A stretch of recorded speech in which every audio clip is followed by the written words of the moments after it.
My wife said this before bed. I'm moving out. The chipped ceramic mug warmed my hands as I stared out the kitchen window. Dawn was painting the New England sky in hues of gray and pale pink. Sarah usually woke before me, humming some tuneless melody as she prepped her lesson plans. But not today. She was still asleep upstairs. We'd been married for 5 years. 5 blissfully ordinary years. I was a software engineer she taught 3rd grade. We had a mortgage, a golden retriever named Gus, and a shared Netflix account. Our biggest arguments revolved around whose turn it was to do the dishes. Lately, though, things had been off. It started subtly. A missed appointment she swore she'd written down. A new perfume I hadn't bought her. A strange, almost vacant look in her eyes that would vanish as quickly as it appeared. I chalked it up to stress. The end of the school year was always hectic. Then came the phrases.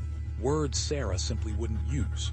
Archaic, almost biblical-sounding phrases that slipped into casual conversation. Like, the harvest is nigh while discussing the grocery list, or the old gods slumber but they dream when Gus started barking at the mailman. I'd asked her about it, of course. Each time she'd looked at me, genuinely confused. I don't remember saying that, Mark. Are you feeling all right? One night I woke up to find her standing at the foot of our bed, her eyes wide and unblinking. I asked her if she was okay. She didn't respond. After what felt like an eternity, she simply turned and walked back to bed. The next morning she didn't remember a thing. I started sleeping less, listening more. I began cataloging everything.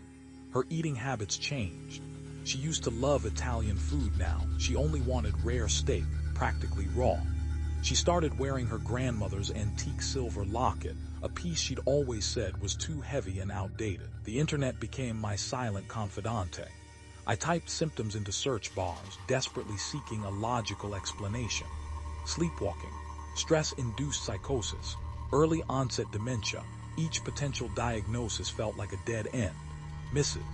Davison, our elderly neighbor, noticed the change too. She was a sweet old woman, always tending to her roses and offering cookies. One afternoon, while I was retrieving a stray baseball from her yard, beckoned me closer. "Sarah seems different, doesn't she, dear?" She whispered, her eyes glinting behind her thick glasses. I hesitated. "She's just been under a lot of pressure at work, Mrs. Davison." "Pressure comes and goes, Mark. What's in the ground stays. This town, it remembers. There's things here that get into people, things you can't see." I chuckled nervously. "I think you've been reading too many Stephen King novels." She just smiled sadly and patted my hand. "You be careful, dear. Some things are better left undisturbed." Sarah's school was a small brick building on the edge of town. I decided to visit her, hoping to catch a glimpse of her normal routine, to reassure myself that everything was still okay. I spoke with Mr. Henderson, the principal, a man with a perpetually worried expression. He confirmed that Sarah had been a bit withdrawn lately, but attributed it to personal issues. He assured me she was a dedicated teacher, loved by her students. But then I saw Emily.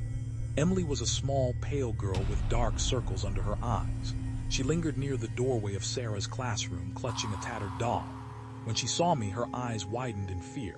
"Is Mrs. Peterson here?" I asked gently. Emily shook her head, her gaze fixed on the floor. "She gone. Where did she go? She's not." "Mrs. Peterson anymore," Emily whispered, her voice barely audible. "She's different. She scares us." I knelt down, trying to meet her eyes. "What do you mean, Emily? What's different about her?" The girl started to cry. "She talks funny, and her eyes, they're cold, and she did something to Michael. He won't talk anymore." Mr. Henderson cleared his throat. "Emily has a very active imagination, Mr. Peterson. There was a minor incident in class, but it was dealt with appropriately. Michael is fine." He led Emily away, shooting me an apologetic look. That night, I found a crumpled drawing hidden in Sarah's purse. It was a crude crayon drawing of a figure with long, clawed hands and glowing red eyes. Scrawled beneath it were the words, "She sees you in your sleep." I couldn't sleep. I lay next to Sarah, listening to her even breathing, feeling a growing sense of dread.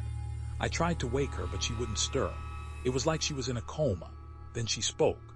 Her voice was a low, guttural rasp, nothing like Sarah's sweet, gentle tone. "He is coming, prepare the way." The words were spoken clearly, precisely, and then silence. She remained asleep, her face serene. I didn't move, I didn't breathe. I just stared at the ceiling, my mind reeling. The next day I confronted her. Who is coming, Sarah? What did you mean last night? She looked at me blankly. I don't know what you're talking about, Mark. You're scaring me. I tried to explain, to show her the drawing, to recount the strange things she'd been saying. But she denied everything, her eyes filling with tears. She accused me of being paranoid, of imagining things. Later that evening, Sarah was in the living room grading papers while I pretended to read a book. It was nearing midnight when she turned to me and said, with a chillingly vacant stare, "The veil thins tonight." That was it. That was the breaking point. Something inside me snapped. I knew with a certainty that chilled me to the bone that the woman in front of me was not my wife. I feigned a headache and excused myself to bed. Once I was sure Sarah was occupied, I crept out of the bedroom and started packing a bag. Clothes, cash, my laptop, Gus's leash. I had no idea where I was going, but I knew I had to get away. As I reached the front door, I heard Sarah's footsteps behind me. "Where are you going, Mark?" she asked, her voice deceptively sweet. I didn't turn around. I need some air. I'll be back soon. "Don't lie to me, Mark," she said, her voice hardening. "You can't leave. You belong here with us." I lunged for the door, fumbling with the lock.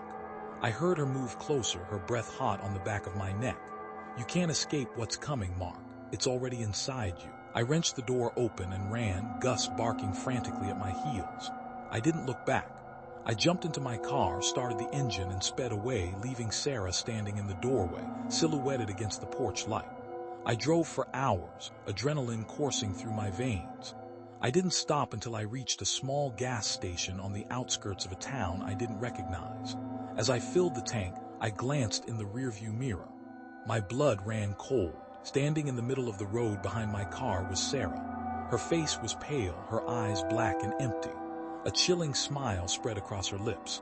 The gas station attendant, a burly man with a greasy baseball cap, walked over to my car. "Trouble, sir?" he asked, his voice laced with concern. I turned to answer him, to explain the impossible horror I was witnessing. But when I looked back in the mirror, Sarah was gone. I got back in the car and continued to drive. After a few minutes, I heard a faint whisper coming from the backseat, "You can't escape what's already inside you."